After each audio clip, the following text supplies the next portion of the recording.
Okay, good afternoon, everybody. I'm Liz Schaller. I am the NIMAC director. Happy to welcome you back, most likely, to session 4 of our Duxbury and NimPro textbook transcription series. But welcome to any newbies we have who are joining us for the first time as well.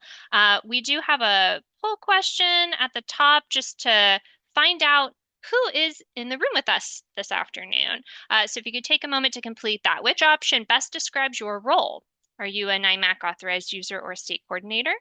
Are you a NIMAC accessible media producer? Are you a Braille transcriber not registered with NIMAC? Are you a TBI or paraprofessional, or do you fit in that other category? In which case, please do put your role in the chat. We'd be interested to find out where you are from, where you're joining us from today. We'll give folks just another minute to complete the poll. Okay, share our results. So it looks like about half of the folks here are already NIMAC users, and then the other half are not currently. So we're so happy to have you either way.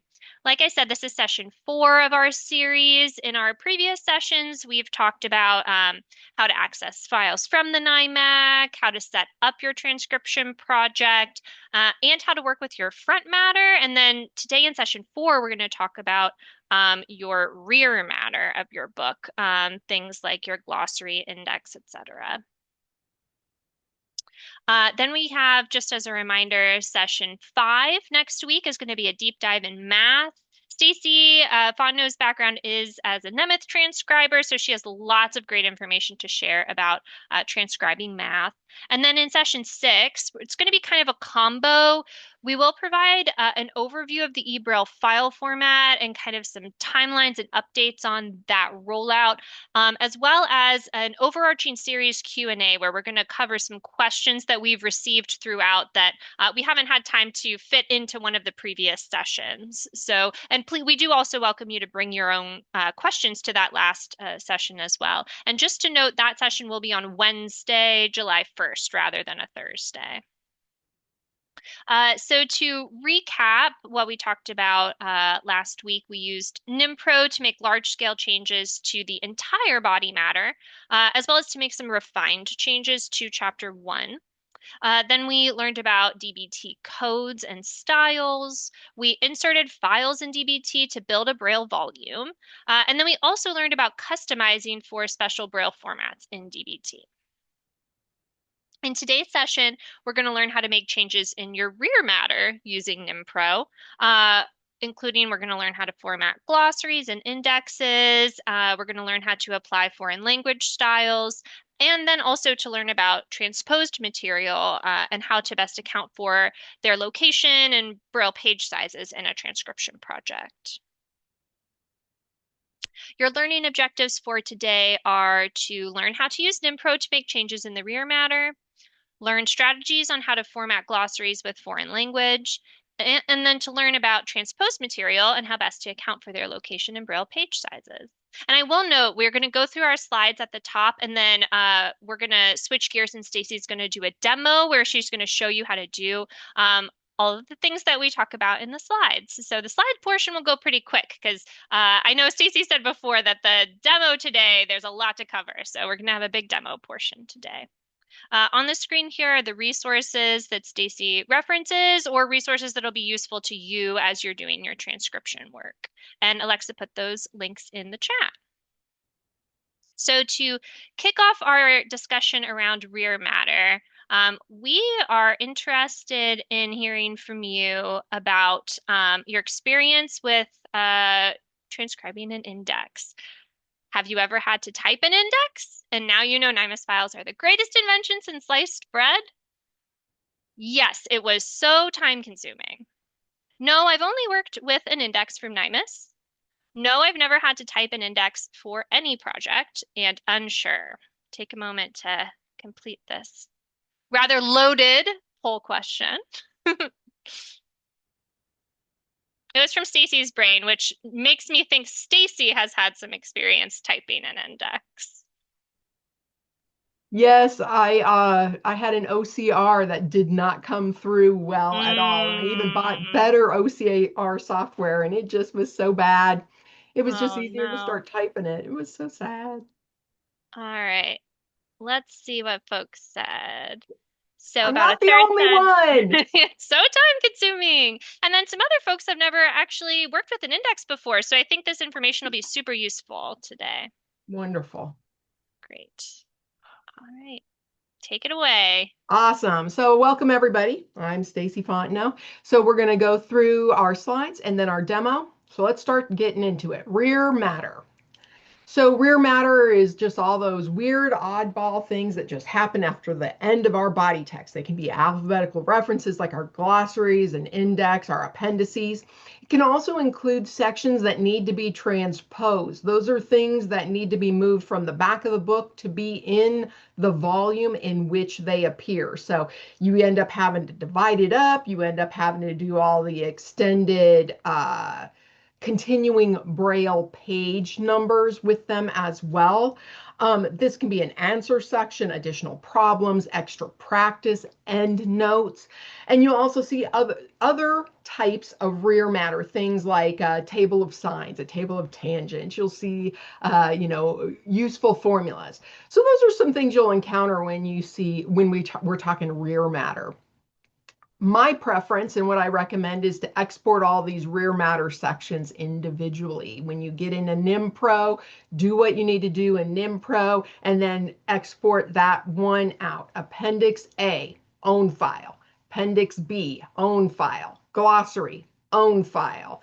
And then that way you can format that the way it needs to be formatted and then insert it into your project file at the location where it's needed.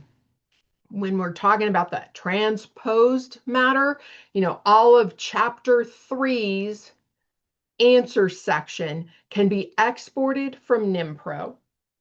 And then you can format that since it would start on its own Braille page. I always start them on my own Braille page. You're not going to have other text that would shift off your pages. So you can format that as its own file and know exactly how many pages it takes, and then be able to stop your transcription at an appropriate location in order to account for that transposed material file. We also are going to look at, so when you have these rear matters, there's the glossary and their index wizards that are very specific for these two types of things. One caveat is sometimes you'll get these in and it'll say something like centered 3 in NimPro, like the heading is centered 3 or centered 6. You just see that kind of oddity. So when I say here, change heading to centered, in NimPro, I'm saying if you're going to work on your glossary, highlight glossary, and then make a heading change and change everything to heading 1. That way, you don't just get a headache of, oh, why is this centered 3 all of a sudden not a centered heading? So that's the first thing right there.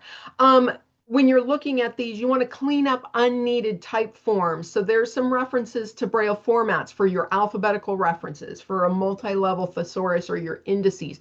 And so in our demo, we'll look at some of this. And the thing to be aware of when you're using these wizards to strip out any type of emphasis is that it will remove it throughout the entire file. So an example I have here is an index. If you have, T stands for table and M stands for map, and those are italicized through the whole file, if you use the wizard to remove all italic and you also have cross references that say C also needs to retain its italics. It'll remove it from that. So you just need to understand what your workflow is.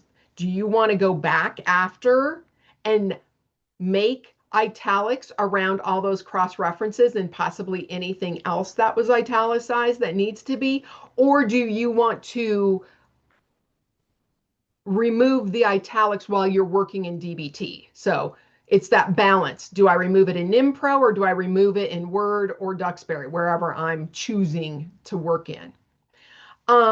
And there's your citation for alphabetical references starting on their own Braille page. I'll say it, 21.2.1. All of this alphabetical stuff is section 21. Okay. So within these glossaries, they oftentimes have a foreign language along with the English, and these get nested. So again, section 21 talks about this. You can work with these in two ways. In NimPro, make all your changes with your wizard, export it to Duxbury, and then do what you need to do, or export it out to Word and do what you need to do. I'm going to show you both ways during our demo. So whatever flavor suits you best or what way you already were working, we can showcase that. Do we Alright. have a poll question here? Yes, we do. Go ahead and put it up. So, how often do you have a glossary with a foreign language? Most of the time, somewhat often, infrequently, or never slash unsure. I can speak from the NIMAS perspective because we review all of the NIMAS files that I think we see glossaries with Spanish and English a pretty good amount of the time, particularly for the core textbook these days, like maybe almost 50% of the time, I would say. But I'm curious about what uh, folks have worked with, what they're seeing. I'll give you just another moment to respond. Okay, great. All right, so let's see. Most folks here, it's infrequent or never slash unsure, and a few folks have seen that foreign language glossary. So good to know. That is good. All right. Thanks, everybody. Okay, so now we're going to look at a glossary glossario. And like I said, we can export to DBT and we can export to Word. So when we export to DBT and we want to work with it, we can manually work with that nested style. So all the Spanish entries would then get increased in that in the file. We need to make sure that the indent style level is occurring on the Spanish entries. That's the wording. So here's a screenshot that shows layout is active and style level is highlighted, and the cursor is in a Spanish section. So when this glossary comes through, it's all going to be at 1.3. And in the glossary, the heading level 1 is designated as a code. With this style level increase on the Spanish section, it increases the heading level 2, so the code HL2 happens, and that automatically shifts it so you get 1.5 runovers, and then the Spanish will be 3.5 runovers. Then you do have to go back through all of your Spanish entries, and you can select it with the mouse, keyboard, just select that section and apply the style.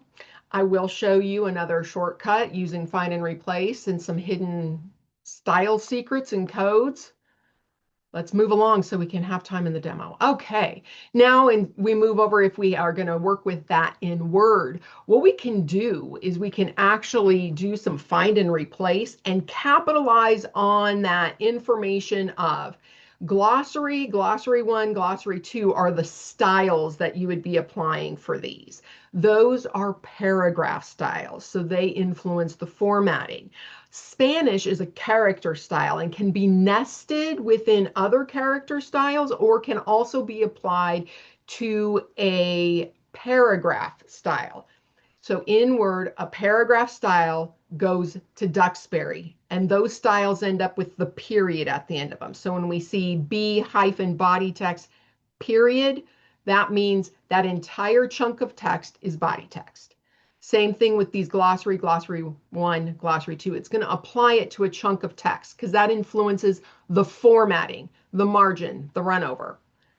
Spanish character. We see other character styles that do not have that period. So we're talking like nemeth indicators, emphasis. So those don't have any period, so we know we can nest them. So in Word, what we do is we're going to change all of the glossary styles that came in the Word document from NimPro.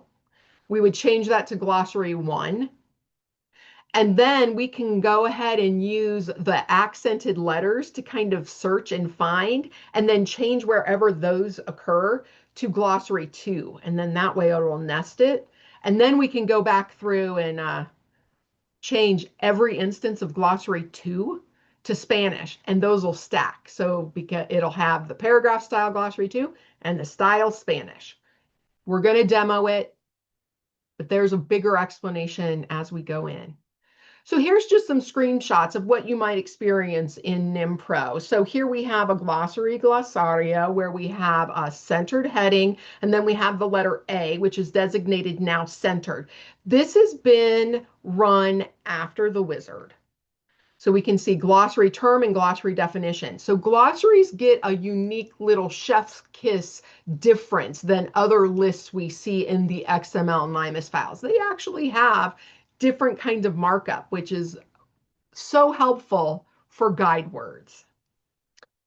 So our glossary glossario, here is the sample when it's opened in Word. So all of the entries here directly have the glossary.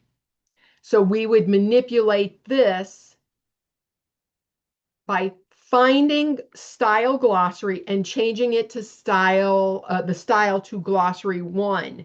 And when you do this find and replace, sometimes you've got to expand that to get the full view of it. And in the bottom left area is a format drop down where you can choose style, and all the styles in your document are listed. And that is how you go and select in the find what field glossary. So your cursor's in find what, format style, glossary. Then cursor in the replace with field, format drop up, style, and search for glossary 1 to replace all. So selecting styles, this is the image. So the screenshot here shows the listing of styles after you've done the format style. So this is kind of what it looks like. You would get this pop up to replace the style, and it lists all of them. So glossary 1 here is listed. Okay, and then what we want to do here is, so we've changed everything to glossary 1. Now we just want the Spanish sections to go to glossary 2. And this particular example had PAG. So the frequency of letters, like in Espanol, is an accented E, then an accented A, and then an accented O. Those are the top 3 most frequently accented letters in Spanish. So you can even just search for the accented E and then the accented A. And quite frankly, I've just never really even had to look for accented O because those 2 accented letters usually find it. But in this example, PAG is in every single one, and it was easy to just select and make it happen. So, double click in Word and it just highlights everything rather than trying to just select one letter, which is why in this example, I'm using PAG, not just the single letter accented. But both work. And then we just replace it, and we are going to do the Spanish style on top of the glossary 2. So in the find what field with glossary 2 as the style, we can replace with and choose the format style and put Spanish. And then we end up having all of it occur. The thing that I need to point out here, is that the duplication of valor absoluto, it's because the second one is was the guide word. Guide words only occur on your main entry. So your guide words do need to be stripped out of your Spanish. So either go back through and strip it here, or you can I'm sorry, I went back to the previous slide here. So we're looking back prior to applying the Spanish style. You could come here and kind of do some find and replace to remove that guide word in your Spanish. Moving forward again. So something to be aware of, that your Spanish entries will also have guide words, which shouldn't be in the Braille. So here is that Word file for the glossary opened in Word. And so we can see this is opened. This is open in Duxbury, and we can see that the Spanish has the HL2 styles so that it's indented appropriately. We're going to see this in our demo. Okay, moving along. So now talking about indices. So an index in our NIMAS file is marked up as a list, and so its structure kind of follows other list formats that we see in other areas of our book. But there's a special wizard for us in the to use just for indexes. So it'll apply the index style.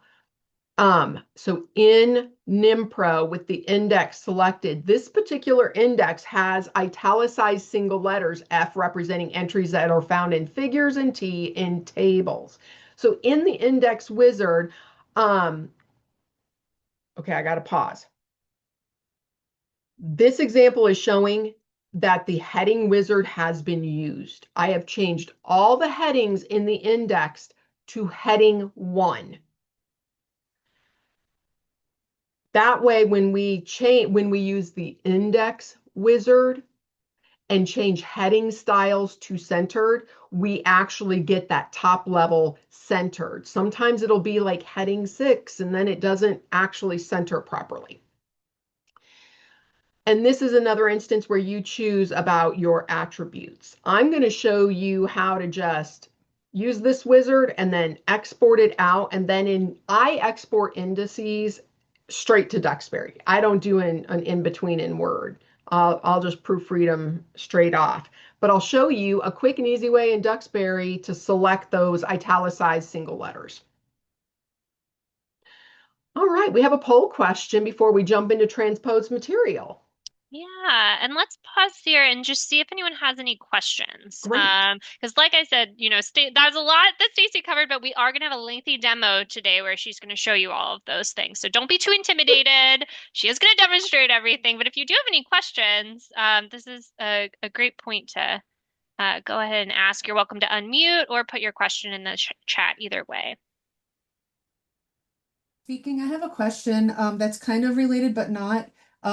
In the past, you had mentioned that you can go to layout and then go to style and then select Spanish in Duxbury when you're transcribing. Is it as easy as that? Or like, Yes, I'll show it in the demo. It is as easy as that. okay, thank you. Yeah. Great. Any other questions? I'm not seeing any in the chat. While you pull up that poll, there's other languages in there. There's French, there's Hawaiian, there's Italian, there's Portuguese. There are, I think it supports 171 languages now. So hit F1 or go online to the help file to see all of the various languages and how those can be done. Korean, Korean, Japanese, Chinese, That's Mandarin, and Cantonese. Yeah. That's phenomenal because we do in the NIMAC have quite a bit of foreign language material. It's really whatever students are using in the United States that's been purchased for them. So there's quite a bit of foreign language content in the NIMAC. All right, we'll go ahead and launch this whole question 4. Have you had experience with transposing material, which Stacy described a little bit at the outset, and we'll get into that more. So yes, I have a lot of experience. I have some experience. I don't have any experience or unsure. Take a moment to complete that poll and see where we're at.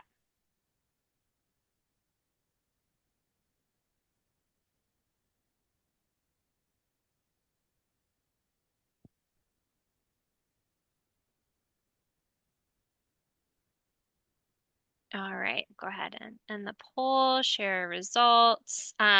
So it looks like, about half of the folks have some experience and then the other half don't. So this will be, I think, hopefully everyone will learn something from this. All right, transposed materials. All right, So here's your Braille formats, citation for transposed materials. This is anything that's moved from one location in a book to another, but this does not include like figures moved from one page to another. This is like big chunks of stuff moved around. Use NimPro to export these sections and work on them separately and then insert them into your Braille volume as needed. The benefits of working on this transposed material sections separately is you know the number of Braille pages. I cannot tell you how many times I've been brailing away and just enjoying the chapter, and then, oh, I got to do all of the answer sections, and it turns out to be 40 graphs, which don't fit anymore. So then I'm having to divide and go back through. That is no fun to have to deal with. It makes me confused. So this is how I work, so I don't get confused anymore. So the body matter, you can end it right where you need it to be, knowing the number of pages, and you don't max out your volume. And I really like doing this because you will have the math books that have all of your questions, and it'll say, you know, like, where's your line of symmetry? So you have all these graphs. Well, then you have the exact same graph in the back that now has the answer showing the line of symmetry. No need to work twice. You know, you're working on these same sections at the same time. So you start to see the back matter has the exact same thing. So it just helps with avoiding duplication of effort, both like physically doing it, but also mentally. You just know it's coming. Okay, so here is an example in NimPro of extra practice rear matter section, and it has exercise material. So I just use the exercise wizard to change styles and do make it into the format I need. And here it is after the fact. It's cleaned up, it's ready, exported out to the way I need it. And each one of these extra practice chapter sections, I do separately. And then that way I know. And if I end up having a book like chapter 1.1, 1.2, and they have huge sections and the NIMAS file subdivides that out for me, sometimes I'll do those all out separately just so I can really refine those the Braille page volume count. All right. Demo time. Is there any questions at this time? Let's see. I'm not seeing any in the chat, but if you're also welcome to come off mute and ask. And Alexa did put the exit survey link in the chat. So if you are someone that needs to hop off early or at some point during the demo, please do take a minute to complete the exit survey. There's a space at the end for you to put questions, things you want to know more about that we could potentially cover for you in session 5 or 6. And we really appreciate your feedback. Helps us to tailor these sessions to what you need. So please do take a moment to complete that. All right. So our demo time. Let me drop that down. So here's what we're going to do with the demo. We're going to look at a glossary with foreign language in Espanol. Then we are going to do an index. And with the glossary and glossario, we're going to do it in Duxbury and in Word, so you can see some strategies for working with that. The index, we're going to do in NimPro, make the changes. We're only going to look at that in Duxbury. And then we'll look at an answer section, just something that I worked on in Transcribe, so you can see kind of the thought process of where I stopped and why. All right, so glossary. So I have all my notes here and I have things opened here, so give me a second. I'm not ignoring you or looking at something. Here And is if you're using the NIMAS file that Stacy pulled together, there is this reference section at the end. I don't know. Not this one. No, sorry. Let me be clear. Yeah, thanks for reminding me about this. Oh, Okay. sure. So the reference that I made that's supplied for this, I am not a Spanish speaker and I am not fluent. I hear it a lot and I know a bit, but there's no way I could make one that would be worthy to put in that. So you do not have a foreign language glossary in that.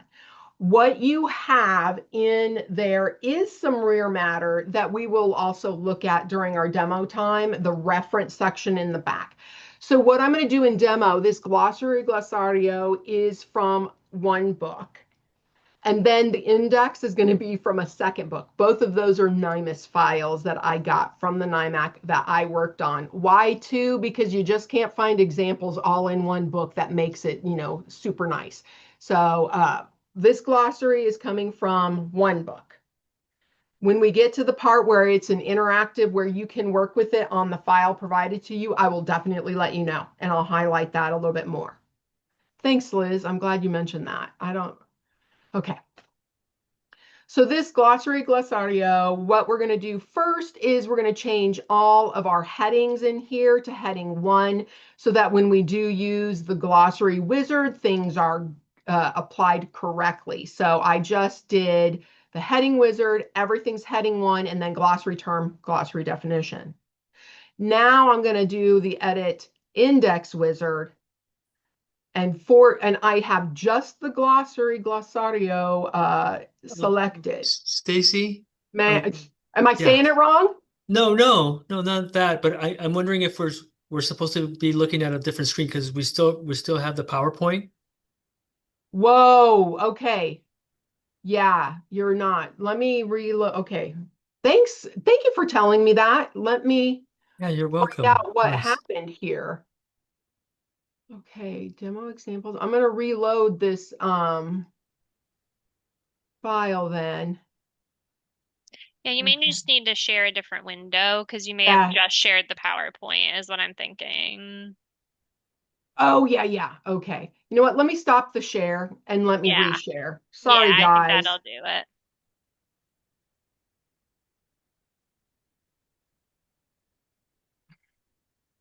Let me put what I want here on the screen, and then I will definitely. I think that's it. All right, are we seeing NimPro now? Yay! Okay, thanks, Paolo.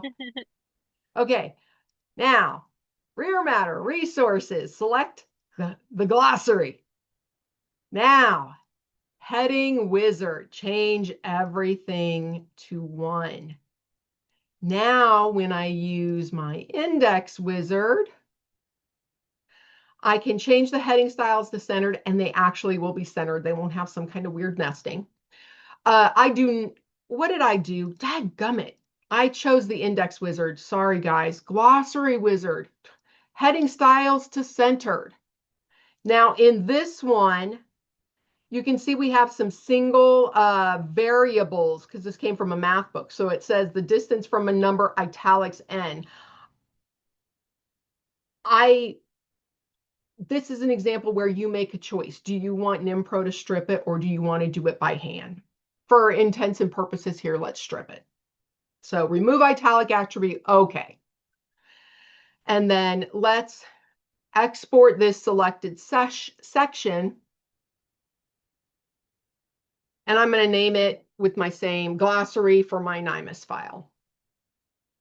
Okay, and I'm going to save it to my DBT format, so it's a DXP. I also want to show you how to do this with Word. So we're going to export to Word format.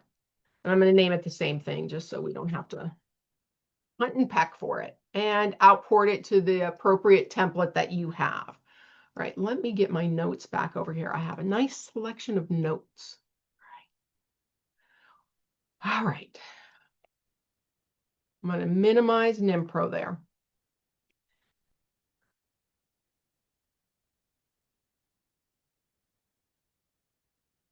No.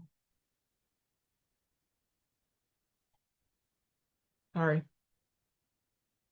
This one's, I have all my files made, but since we just made this one, I need to do something different here. Okay. So we're going to work with the first one in Duxbury so I can show you just how you can indent and increase the style sections of the Spanish. So here's what we just made in NimPro. We can see, let's see if I can, I'm already on full page. All right. So You know, I'm going to move, I'm going to move this over a little bit. I have a green line around my screen, so it's hard for me to see where my cursor is. So I'm just going to center it. So I'm always losing my cursor. If you don't know this, if you hit the shift key in Duxbury, it makes this weird little target thing so you can find where your cursor is. Okay. So in our Spanish sections, we can put our cursor in there and we can go to layout, style, level, increase. And it changed HL1 to HL2. We can mouse down and do the same thing in a layout, style, level, increase. But here it shows Alt right. So we can use the Alt key with the right arrow and in a Spanish section, hit that. I'm not a mouse user, so control down, skips down to the next Spanish section, Alt increase, skip down using control and the down arrow. And you can just keep going through your whole file and do this if you want. Then you can select the section that is Spanish and use the apply style F8. I'm hitting letter S to get down there, arrowing down until I get Spanish. And it is applied the Spanish style. Translate this, and you can see we have our nested, and we are seeing the Spanish, because here in, what am I reading here? Podge. Okay, here is the, right there. This is the page number reference, and this is the Spanish character for the accented A. Okay. All right. If you're like me and you do not want to do a whole bunch of selecting and applying, selecting F8, enter, okay, let's not do that. We know, let's look at what is the code view for Spanish as a style. So selecting the opening Spanish style,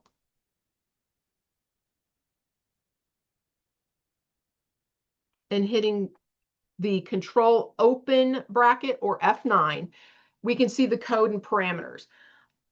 You can type this, but I'm one that makes typos all the time, and I just find it copying and pasting easier, but I'm going to copy from that area.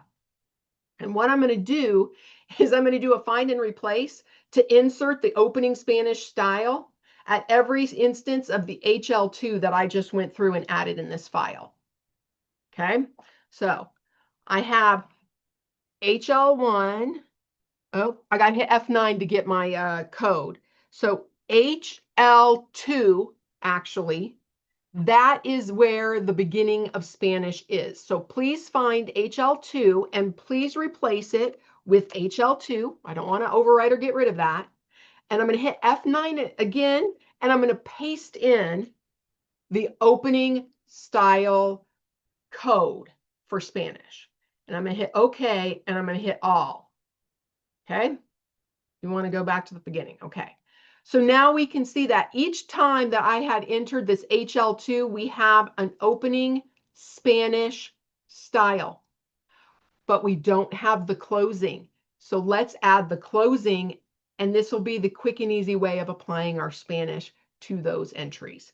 So I will come back up here to the first instance where I applied my Spanish, and I'm going to select the ending closing Spanish style indicator, hitting F9 to get the code parameters, copy that. So I need to insert this before each instance of the new line indicator, which is the L in our code, and HL1. So F6 for our find and replace. And this time we're going to hit F9 with the L for our new line. HL1, because we need to end Spanish before that. Now I can replace it with F9 to enter the code and paste the ending style for Spanish. And then we want to replace it exactly with the new line in the HL1. And I'm going to replace all. So now you can see this is the, oh no, what did I do? Oh, why? Why does this happen while I'm online with you guys? I think That it's is because my frustrating. cursor went into the style itself. That was a me error during this. But what we did, please don't close everything that I did. Okay, you want to know what? So I'm going to run through it really, really fast. And this, okay? So,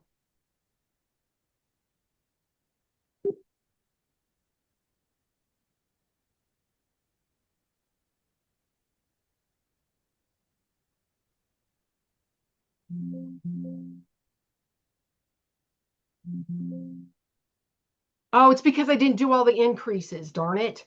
See, I'm trying to go too fast.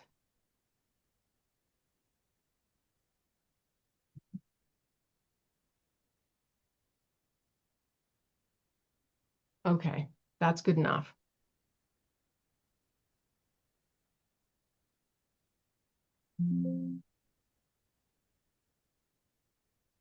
Okay, so there I went and I entered it into the beginning. Now I'm going to select the end and we're going to do that. 6, come on, don't mess up on me this time. This is the, here, I'll show you how you can type it. Because obviously I didn't select it correctly.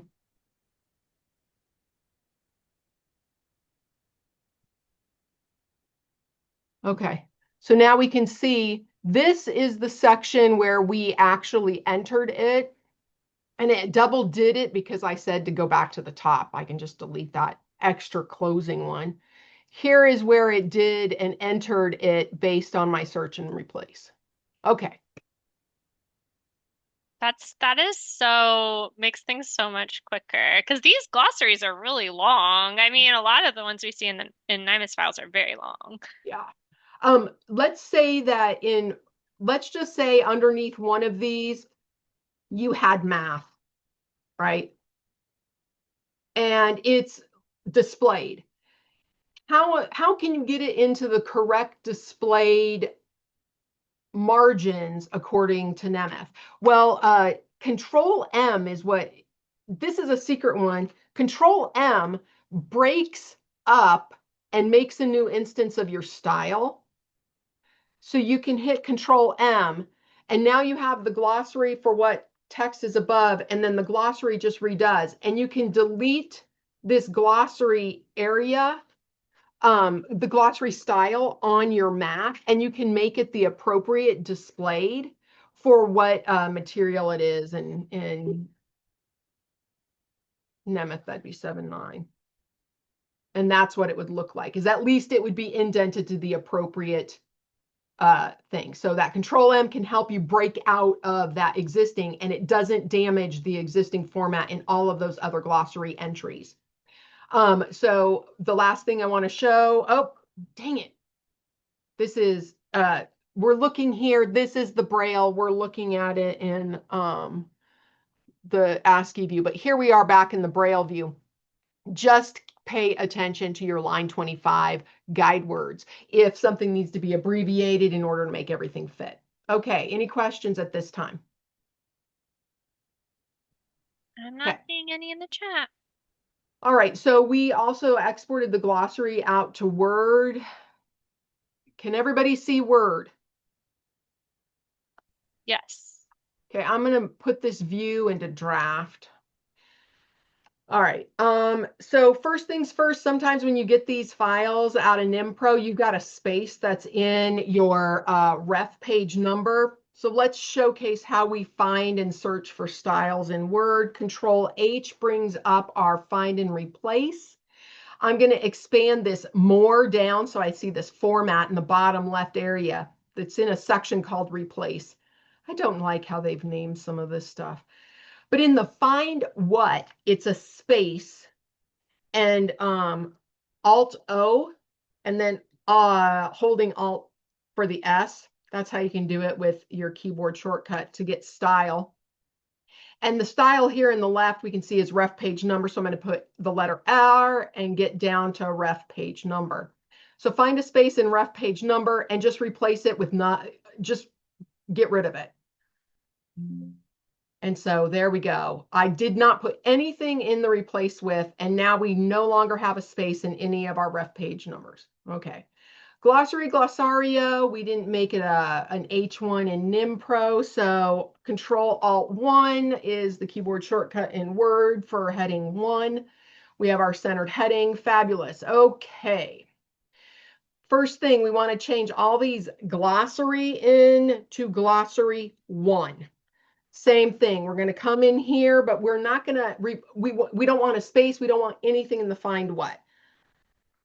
I'll use the mouse this time, format style, find glossary, plain glossary. Now go to the replace with, O for format style, glossary 1. This, and we're going to replace all. So now everything in our file is no longer glossary, it's glossary 1, including the Spanish. Okay. Every Spanish entry has the accented A, so you can double click. This is what I double click because it's easier than Control H for our find and replace. And this time we're going to paste in what we're looking for, and we are changing the style, format style, and we're working in glossary 1s. So this is just kind of like this cascading effect of styles and how we're applying them. So we're going to find all glossary 1s that have PAG. And so if you're, the other thing is when you're using individual letters, you may end up having some of the English ones get caught if you have some unique accented letters that are occurring in your English entries. So it's always important to go back through and just verify.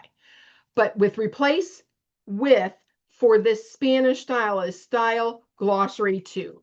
Now I can just replace all. And now every instance that has our Espanol is now indented. So you can even come here and you can say, okay, now I want to get rid of the guide words. I don't want my Spanish to have the guide words when I pull it into Duxbury. You can actually come here and you can change your style. Okay, let me show you how I know this. What is in that left-hand pane are paragraph styles. When I shift Control S, you get the apply styles thing, and you can see with my cursor in the section of duplicated text that's blue, it shows you the style name applied to this area. So here's the Spanish entry, and here's the guide word text. Guide word can only be on the main based on Braille formats. Let's get rid of it. So with nothing in the find what, format the style, let's look for a guide word. Guide word. Okay, and I want to replace it with nothing. So I can click this no formatting button while my cursor is in the replace with. And let's find the next. Do you want to replace it? Alt-R. You can use your mouse and click the button. I want to find the next because that's the entry for English, and you can't kind of double up on these formats when you're finding, so you can't say both glossary 1 and this or whatever. So find the next, but we can replace, or Alt F and Alt R. So Alt F, find the next one, replace, find, replace, find, replace, find, replace, rinse, repeat, go through. Okay, and you can save it. So what we've just done is we formatted this in Word. We got rid of our Spanish guide words, and let's save it. Let's close it. Let's open it in Duxbury. So Stacy, did you convert the XML file in NimPro to Word? Yeah, when we were going through it, I did it. When we Okay. did the wizards, I did it first to DXP, but then I also exported it to Word. Even though I only did the demo once showcasing the wizard, I actually did it to both files. Oh, okay. And then, so here is that Word document in Duxbury. Here is our first. Did I do the Spanish? I didn't apply Spanish? Oh my gosh. See, sorry guys, we're going back to Word. We're going back to Word. I didn't show you how to apply the Spanish. So here, oh, sorry about that. Control H. Whew. Format, style for, this is the glossary. All right, let's make it back to exactly what we looked like so there's no confusion, even though obviously I'm making it confusing. Sorry, I don't want this to be confusing. I want it to be easy. All right. The Spanish style is right there. It's glossary 2. Now I really want it to be the language of Spanish. So here's our last and final thing. The format I'm finding are the glossary 2. And I want to replace it with the style Spanish. Okay. It will double over because we have our linear paragraph style and then our character style. Replace all. There we go. So now we can see all this red is got the applied Spanish style, Control Shift S, and we can see that it's got the Spanish style and it's glossary 2. Now we save it. Now we open it in Duxbury.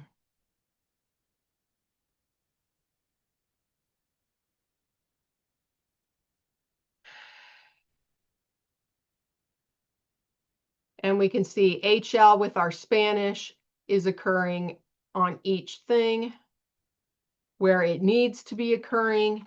And when we translate it, we see it in Braille in netted 1535 with the appropriate, here's the page reference with the appropriate accented A.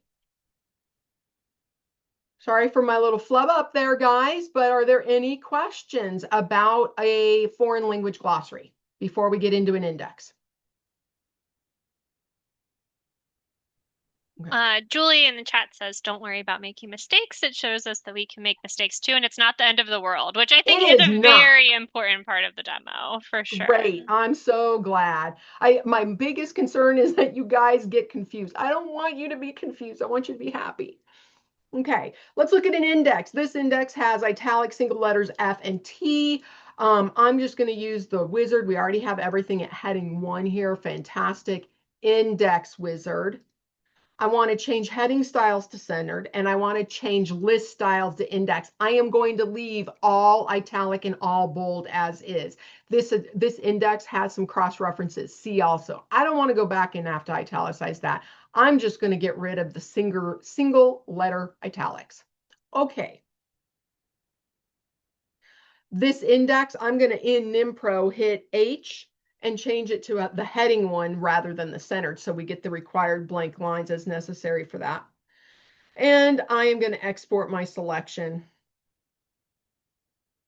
Don't forget, if you're doing this, to remember to save your NimPro files as well. I'm not doing it. Sorry. This is going straight to DBT. I need to select DBT. So index. Excellent. Output with that. Okay. Minimize. And let's open DBT.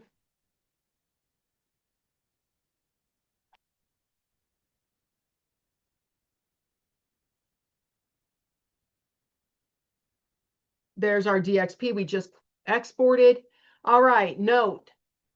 In this index, italic F represents entry. I am selecting open style italic, the letter F, closing style italic. I'm going to copy that. I'm going to hit F6. I want to find that. So this is different than what we did with the Spanish styles. Because we're finding something that's totally encapsulated in that style, it will work with it. We don't need to F9 and do it. If we're just doing opening and closings, it's important to use that. But here, we've got the opening and closing styles. So that's what's different in this little section. I want to replace it all with just the letter F. Replace all. Yep. Thank you, 243 replacements. How about italic table? Same thing. T, I want to hit yes, replace it. I want to replace all. Yes, go from the beginning of the file. Sure, 15 replacements. Let's translate that. Boom. Looks like what we have to do is just enter a blank line for our styled thing here. Refer to your agency guidelines as well. Some want guide words in an index, some don't. So in this example, we do not have guide words. Okay. And then we can also see that C also retains its italics. So, okay. Any questions? Index. These ones are easy, man. Oh, man, I love a NIMAS file for its index alone. Oh, chef's kiss.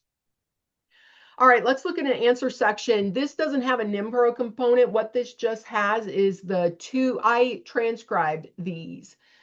So on the left is the volume, and on the right is an answer section that I had exported separately in NimPro, and then I worked it up myself. So when you do this, some caveats to know. I have right there the running head.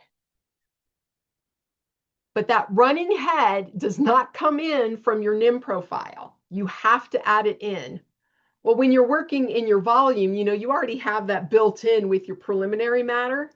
If you start doing your answer section separately, you'll go along and just start formatting and be all happy. And then you realize, oh no, I did not account for line one. Line one has a running head. So whenever you work on this separate section, add a running head so that when you insert it into your working file, it is formatted the way you want it to be. Ask me how I know that and know how to recommend that. Okay, so I'm on the left. This is my Braille file for volume 306. When I translate this, at the bottom, we can see where it says current style none, page 33. This is page 33 of a volume. Seems like a tiny little volume, right? Well, let me get to the end here. Let's insert our file. Edit, insert file, and here's the answer section. Okay, when I look, I'm moving over to the right, my answer section, when I translate it, and I go to the end, it's 44 pages. So I just entered 44 pages of an answer section into a 33-page volume, going back to my finalized volume, translate that, and go to the end, and I have 76 pages in this volume, which will fit for the 80 pages of this single-sided request. All I need to do now is end of volume 306 here. Okay, any questions about transposed material? This is an example of transposed material where the end matter had all those answer sections, and I exported all of chapter 3's answer sections. Is that, Stacy, would you say that's the most common application for this, or are there other times when you need to kind of transpose material within a file?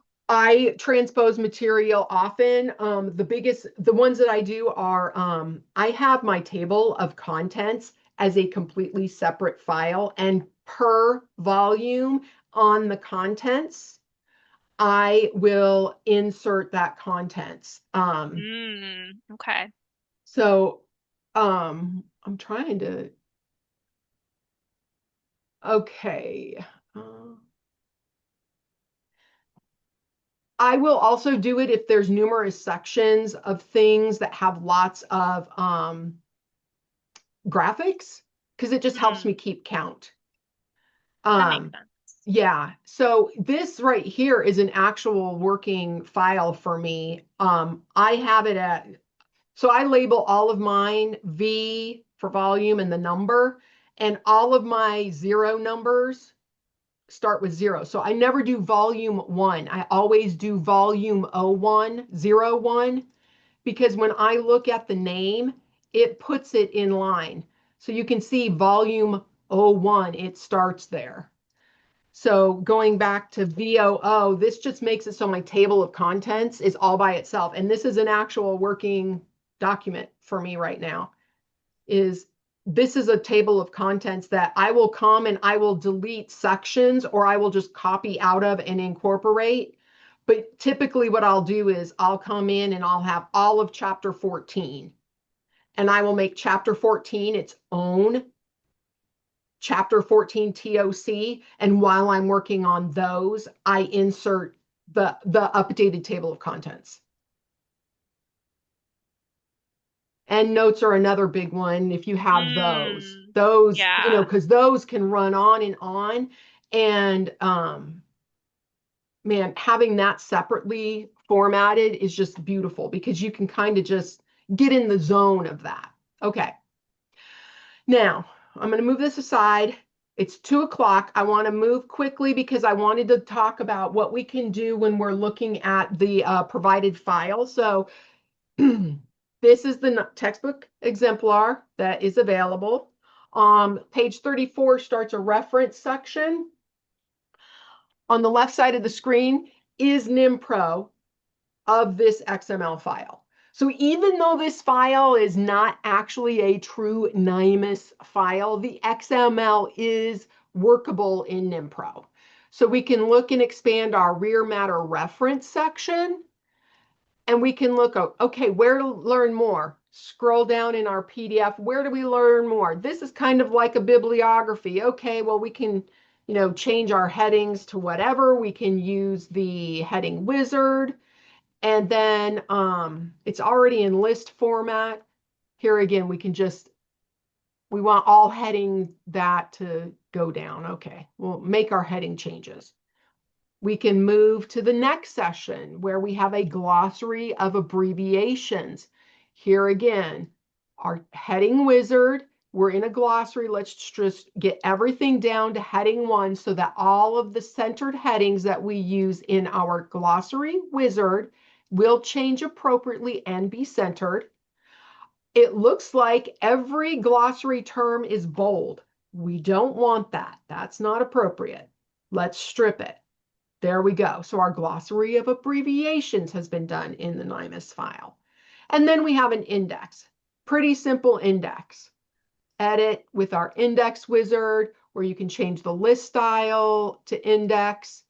When it says change heading styles to centered, those are like alphabetic divisions where we saw in the previous examples where it's A and B and C. We don't have this in this tiny index in this file. So you can check it or not. That was just superfluous material there for you. But I know I want it to be centered, so I can hit H1, or actually I just needed to hit the number 1 because it was already a heading. And then I can export. So this one is, let's go up and look at these individually as we save them. So the first thing is where to learn more. Okay, great. I'm going to put these all out to Duxbury so I can show you how to insert them in a file. Glossary, export.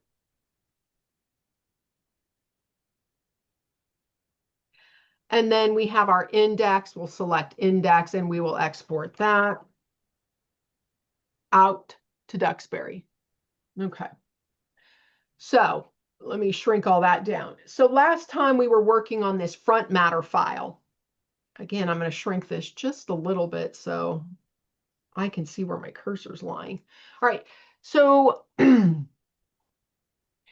let's go ahead and say first we want to split our volume. We know that we have more in this book that we're going to do. So let's split the volume where it's at now, recreate volume 2, And in volume 2, which will be the final volume of this 2-volume transcription, we will insert our end matter, the rear matter that we just got. So in 2 volumes, volume 1, we know centered for volume 1 here in our table of contents. We also need to put where volume 2 is going to be, and we're going to split it at 2 math, chapter 2 math. I'm going to use that secret trick earlier, Control M, and we're going to split the contents so that I can copy or just type, but this centered volume 1 will center volume 1 and make it 2. So now we've updated the table of contents in this volume to showcase everything that's. What is going on? I have got way too many things open. Sorry. Okay. Now, the really big thing is this says front matter. What we really need to do is change this to be appropriate for what we're doing in our project. So volume 01. This is the first volume of our textbook exemplar. Okay. I'm Control End to get to the end of my file. This is the end of chapter 1. It ended with some Spanish. So first things first is we need to have, so H1, that was H1 with the F8, sorry.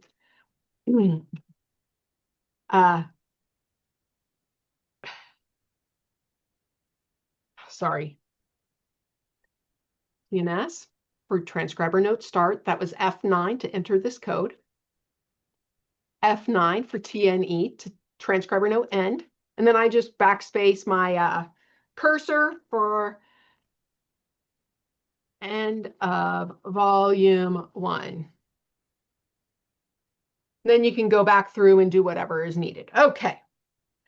All right. What I will do, because I'm still kind of working in this same small transcriber or small table of contents and material, I'll show you one way that I'll work. I will save this file as my volume 2.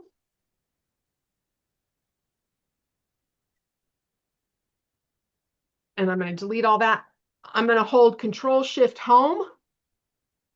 And then while I still have Control and Shift held, I'm going to hit the page down, page down, page down, until I get to where the beginning of my body matter is, and delete it. And then that way, what I have here is the beginnings of a clean volume with the title as it appears on line 1 of the title page repeated. I come to my chapter section of my table of contents and I just delete the content section that is unneeded because now we're in volume 2. Let's check it out. What do we got here? Okay, let's just say everything's working right here. Okay. So from here, we're going to work on math next session. So I know I've got body matter that needs to come here. I can come back later and add that body matter in. But now I have rear matter. I know this seems like we're jumping around, but I wanted to kind of follow along with the book that you were given, you know, this textbook exemplar. So now let's enter the rear matter that we had. And then next session, when we work on math, we can come and we can enter it in as the body matter and finish off volume 2. Where's my book? There we go. Okay, so back in order of our reference section. So the first thing we need to do is a centered heading for a reference section, because I don't know if that came in, but we know what it is. This is actually page no, sorry. I'm inserting a new page for reference section.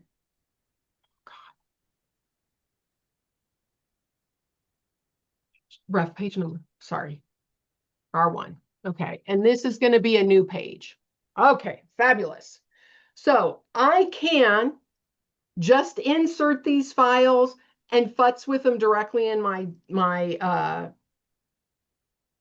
in where I do it, or I can, what I typically do, where to learn more. So this is the Where to Learn More file that we exported. So it's this. So I can look and see, okay, this is on page R3. What does it look like? Do I have any? You guys like to look at it in Braille. There we go. So we can see, all right, we've got it in list format. I can go by, I can do everything I need to do, save it, where to learn. No. So I like what I have here. Everything's good. I've made changes. I've addressed it. Any runovers for any of these links, it's all good. Okay, let's close that out.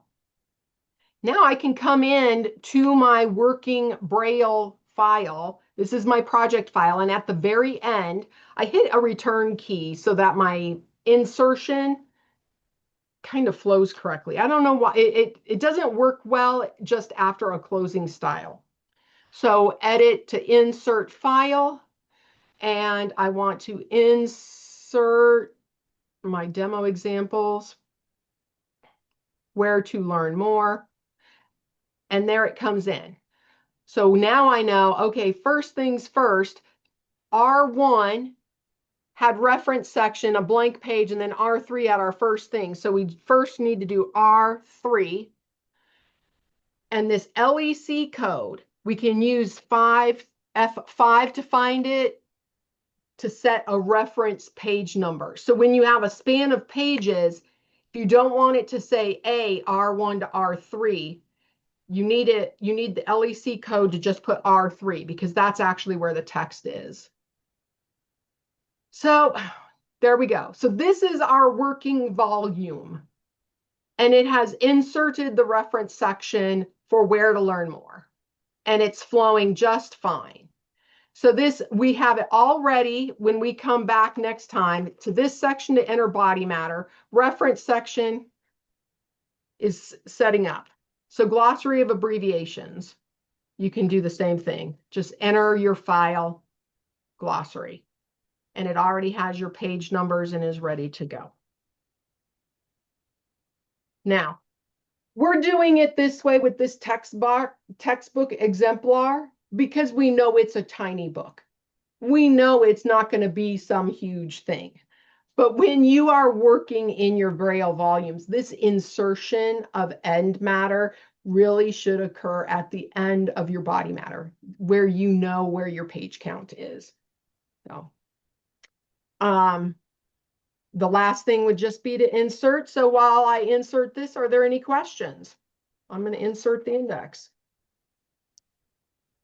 I am not seeing any in the chat, but also feel free to unmute if you have any questions for Stacy. And then here is the index, and here's what it looks like. We still have, so there's, we can see here in this index, we're getting line 25. It's being populated because these glossary populate our guide words for us. So whenever you leave a glossary, running foot discontinue, RFD, you can F5 to find it, F9 RFD it, and it'll discontinue running that. Oh, but what you want to do is put it after your page number so it populates for the beginning. We still have work to do on this volume, and we'll do it when we do our body matter. As we can see, we don't have our running head right now. So, Great. Well, thank you, Stacy. We do have a few minutes left. So I'm curious, now that I think some of you have been here for all 4 sessions so far, and it would be great if we could spend just a moment kind of reflecting on something that you've learned so far that you plan to incorporate into your work. We would love to hear from you in the chat if you want to put something, or you're welcome to unmute and share as well. We'd love to hear what you've learned so far in this session or in previous sessions. We also have the exit survey QR code on the screen. I'll note that as well. I feel like I learned something new regarding just the find and replace feature within Duxbury. I didn't realize you could look up codes within the find and replace. I mean, it makes sense. I just didn't think of I'm so glad I learned that because I can see that helping me a lot. And that Yeah. we'll use that again in math because in Nemeth, the opening Nemeth indicator ends type form emphasis. And it's very difficult to get that type form emphasis sometimes to show up. So Mm. just being able to insert an opening style code can be pretty beneficial in those areas. Right. Yeah, yeah, I can see that. Thank you. All right, let's see in the chat. Someone said they've never realized the cursor in Duxbury can be found easily by pressing shift. So that was a handy, It's handy easy to thing. lose it, man. It is so easy to lose that cursor. All right, let's see. Terry said, I've already started creating the notes file for each order. That Okay, sounds like a game changer. the notes file for your project. Do you guys want to see my notes project for a project? This is Yes. something that I absolutely do. And it is imperative. This is actually a 4-book set. And so this is all the information about here's, things to be looking for. Here's what I'm assigning to the transcriber defined type forms.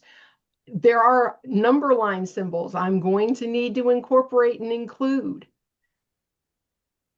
This is a book based on an old eBay volumes. If I want to try to look back, I know what it is. I want to also show you something. This, I have never seen the word booger in any file ever. So whenever I am looking for something and I need a placeholder, that's my word. It's kind of innocuous, but it's also one that I search for all the time. I have a set of parameters that I search and find in my files before they get sent back to a client as a final transcription. And so we'll talk a little bit about that in the future too. But that's another key thing is if you're ever trying to make a placeholder, that is a great word to use. That's a great tip. That's really funny. Let's see. Some other people have shared in the chat. Melissa said, I had no idea how to utilize headings as my friend. Smiley face. So Yes. that's great. Someone said that they're planning to create a notes file for their NFB Braille transcription certification for their manuscript. So that's That's a fantastic. really good idea. Oh, that's a really good idea. Yeah. Let's see. Debbie said, I never knew you could insert a Duxbury file into another Duxbury file. So that's huge. Yes. Oh, I'm going to leave this session smiling. I'm so glad to hear you guys are getting benefit and that you're finding new things. Absolutely. So a lot of people with the find and replace styles in Word, that was a huge one for some folks. Oh, So great. yeah, Man, I'm that's so great. happy. Yeah, and another person mentioning how they can utilize some of what they've learned for their transcription certification. So thank you all for Good. sharing. That's really helpful. That helps us know, what's making an impact. And we're just so glad that you've been able to join us for these sessions. And good luck to all of you that are working on a certification. That's fabulous. Let's see. Victor said, oh, you can turn on a feature in Word so that you can press Control to find the cursor. So that's an option Great. in Word. Oh, I'll have to search for that one out. Yeah, good to know. Yeah, the find and replace the guide word feature, I didn't realize you can do that. That's really good. Yeah, Yeah. I'm searching for those styles all the time. I just find them to be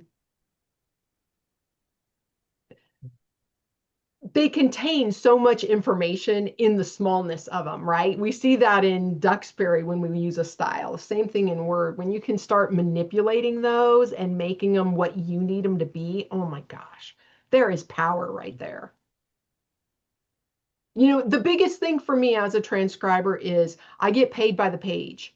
Efficiency is number one. If I can make myself more efficient, my hourly rate goes up.